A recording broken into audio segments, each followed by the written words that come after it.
سعد بن ابی وقاص رضی اللہ عنہ کہتے ہیں کہ میں نے عرض کیا، اللہ کے رسول، سب سے زیادہ مصیبت کس پر آتی ہے؟ آپ نے فرمایا، انبیاء و رسل پر، پھر جو ان کے بعد مرتبے میں ہیں، پھر جو ان کے بعد ہیں۔ بندے کی آزمائش اس کے دین کے مطابق ہوتی ہے۔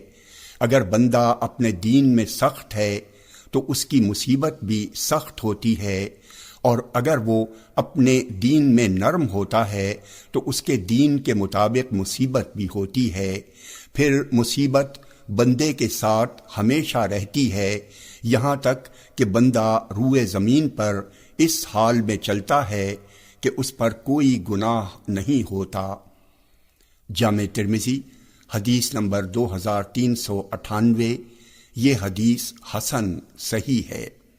ابو ہریرہ رضی اللہ عنہ کہتے ہیں کہ رسول اللہ صلی اللہ علیہ وسلم نے فرمایا، مومن مرد اور مومن عورت کی جان، اولاد اور مال میں آزمائشیں آتی رہتی ہیں، یہاں تک کہ جب وہ مرنے کے بعد اللہ سے ملاقات کرتے ہیں تو ان پر کوئی گناہ نہیں ہوتا۔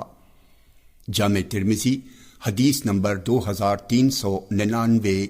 یہ حدیث حسن صحیح ہے۔